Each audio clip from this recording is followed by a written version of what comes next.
The next topic that we want to get to is white nationalism and the emergence of Donald Trump and the presence of, there we go. I think that was the second one. White nationalism in the White House. There's one thing to consider in terms of the broader umbrella of white supremacy. We use that language in very academic ways. We use that as a broad analysis of systems of injustice that are clearly racialized. But something has happened here recently that we have to understand and think through, because it has certainly helped to shape where the lines are drawn. And as much as this moment is a question of what are we going to do about law enforcement, people are sick and tired of it, it's also a moment where we see people standing up against white nationalism. Ben, can you walk us into this conversation and talk to us a little bit about dog whistling from Donald Trump, and then this question of white nationalism in the White House? Help us get started here, and then we'll get other folks into the conversation.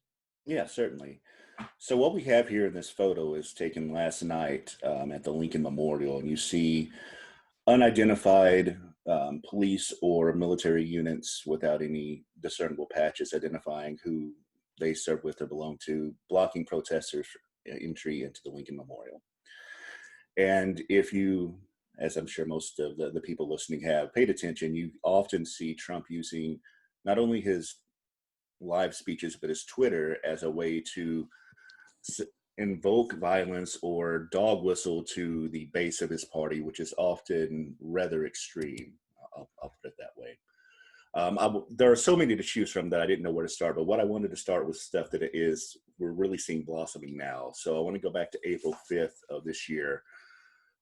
The press is doing everything within their power to fight the magnificence of the phrase "Make America Great Again." They can't stand the fact that this administration has done more than virtually any other administration in the first 2 years. They are truly the enemy of the people, all in capitals, that last part, enemy of the people, as well as several instances of labeling the media as lamestream media or fake news and everything else. The fact is, since last Friday, the U.S. Freedom Press Tracker, managed by the Freedom of Press Foundation, has found 190 claims of violation of freedom of the press in covering these riots. Normally, when looking at the United States, they document maybe 100 to 150 claims for a year. But in this year, that's for the past 3 years. But in this 4-day period since last Friday, they've had 192, including 108 by police. So we really see that rhetoric of othering, that policy of leading by division playing effect. And we see one of the key components to the First Amendment, a free press, being targeted and affected. You know, as Donald Trump was on the campaign trail, we heard him refer to his own genetic superiority. We heard him refer to himself as a nationalist, among all the other comments he made. And so we know what happened in Charlottesville. For the other panelists, any other folks want to jump in and talk about how they understand Trump's dog whistling and the calls on white nationalists in his base? Yeah, I'd like to do this if I can. Sure, Grant. Because it's, the white nationalism that we see unfolding is taking the role of the victim, right? White nationalism, we could say it's exploiting a lot of fears that the white population of the United States has about shifting demographics, right? About a Black president, about a changing America. And this is a line that I explore in my article and book, Racism as Self-Love, a shameless plug, right? But if you talk to a lot of Trump supporters, they'll say, I feel like this guy is the last chance to preserve the culture that I grew up with. This guy's the last chance to preserve the America that I know, the America where I don't have to respect Black lives, where I don't have to speak Spanish, where I don't have to play this game of making sure I'm politically correct.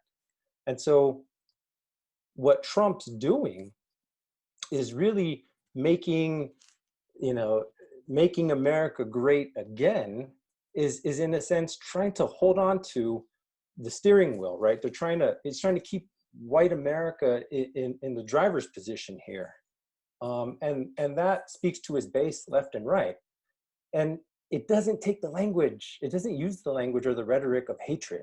It isn't explicitly hateful.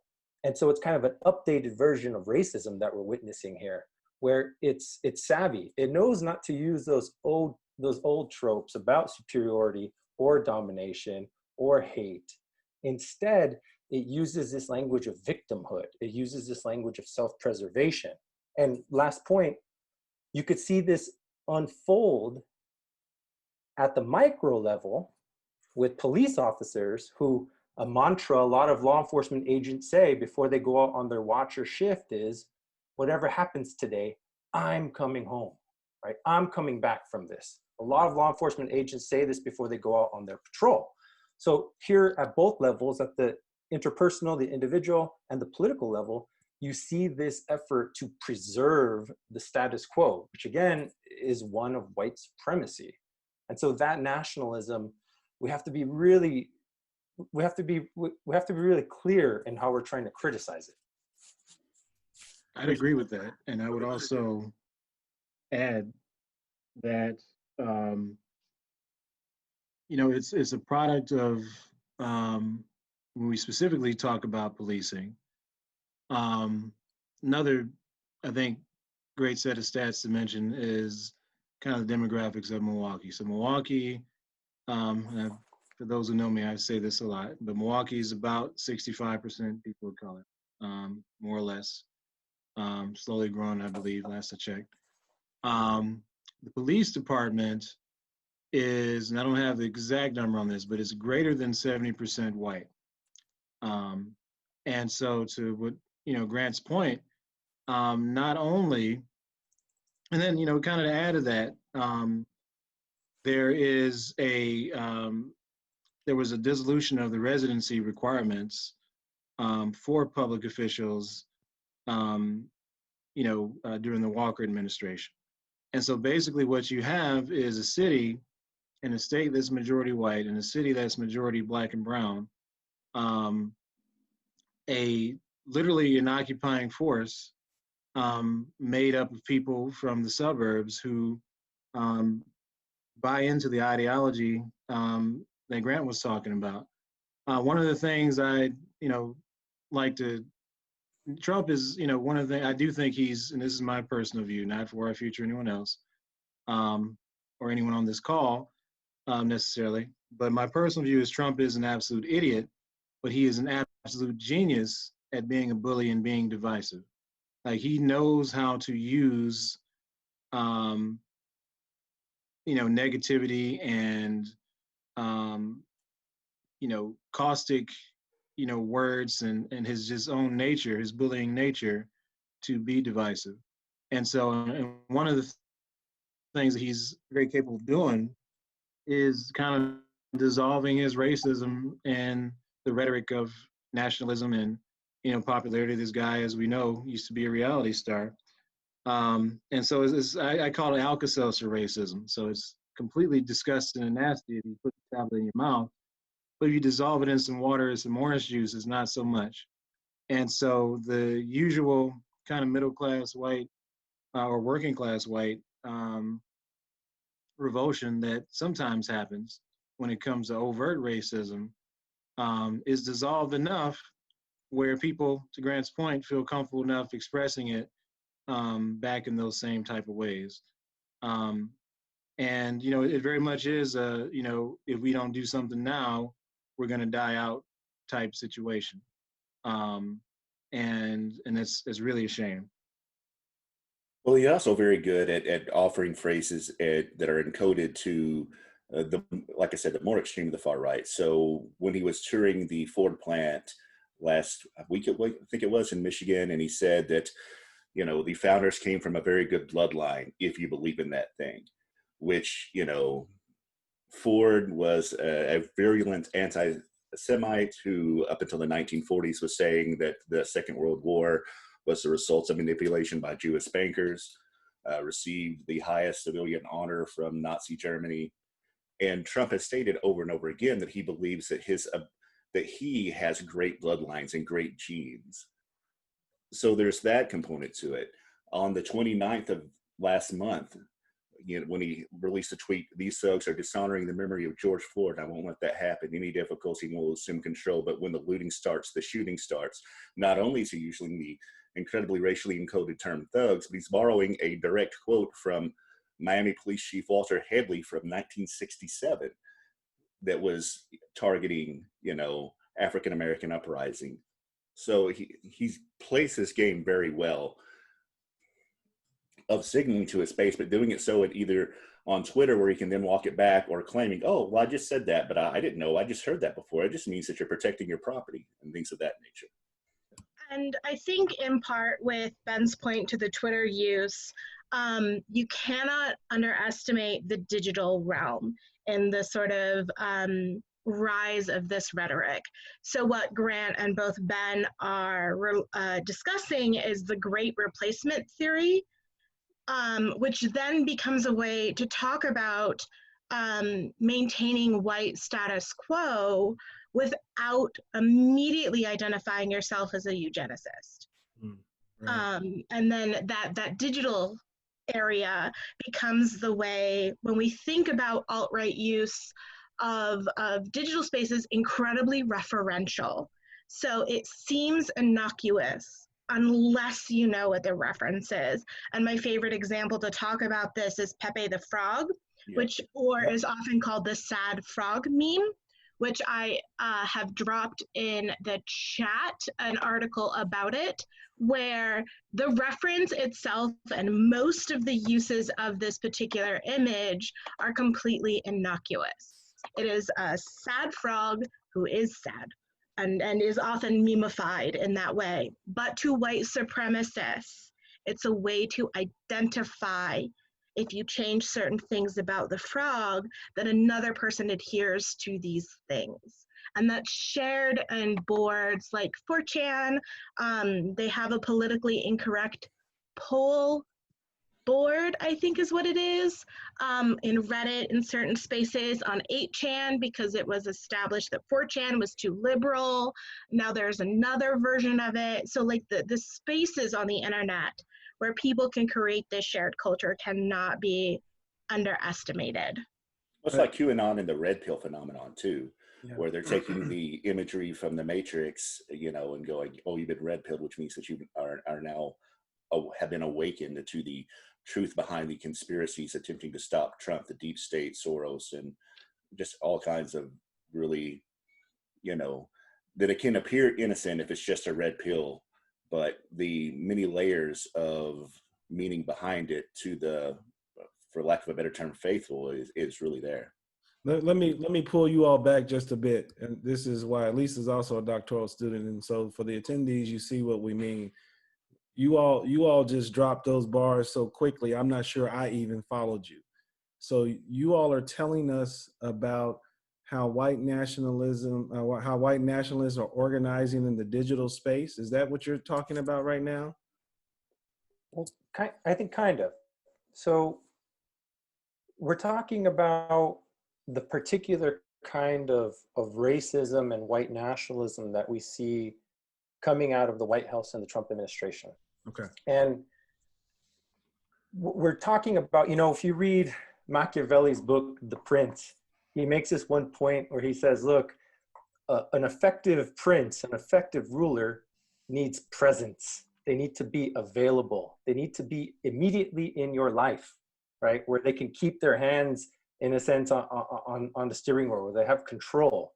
And Twitter gives Trump that kind of presence, that kind of availability. Mm-hmm. He's one look down. He's a glance down away from you. All you gotta do is look at your phone, and there he is, right? Mm. And part of the problem here is, in many ways, how we think about racism, because we've become very comfortable in this country thinking about racism from the perspective of hatred.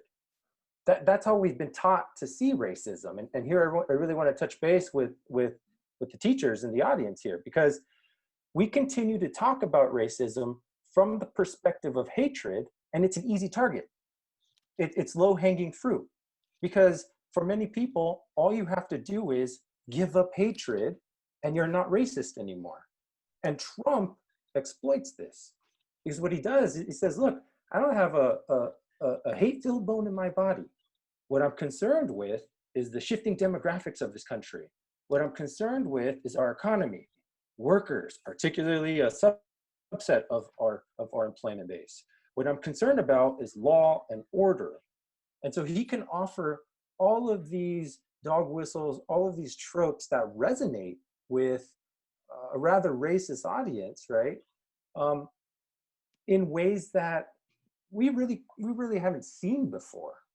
And so we're trying to really talk about how this unfolds not only on the national, level, but also in these micro and interpersonal levels. If I could just add, I think that's really important what you said, Grant, about how we understand racism.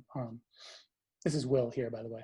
I think it's also essential, right, that we think about, power as the driving force behind racism. And that's why when we think about power, it's virtually impossible to extricate racism from policing, because policing is fundamentally outlaid to impose power, to preserve hierarchies of power. Going back to what Fred said at the outset of this conversation, police departments coming out of slavery, police departments coming out of managing labor and working in class dispute, power has to be central to any equation of racism. And later on, we're going to get into the war on crime, but for too long in this country, our political leaders focused on that hearts and minds approach. For the teachers out there, right? In the 1940s, you had an intellectual, his name was Gunnar Myrdal. He wrote a really important book that addressed racism, but couched it in a language of hatred, just as Grant's saying. And the solution became addressing the hearts and minds of individuals who express bigotry. And it completely negated the power conversation. So I just want to add that in the mix. Mm-hmm. And Rob, before we leave this discussion, I just want to add a counter to this national media of influencing negative reactions to race relations, to just uplift what we saw occur when we saw Brother Floyd being murdered by a police officer through a digital media. Mm-hmm. Racism has always existed, but now racism is being filmed. Right. So the counter solution that could be taught in these classrooms is that don't be silent when you see it. Speak out against it or report it. If you hear somebody, I think I saw a Q&A question, how do you address somebody that has these nationalist ideologies, that have these strong beliefs of nationalism in your circle? I'm not an academic, but my gut reaction is get a different circle. Right.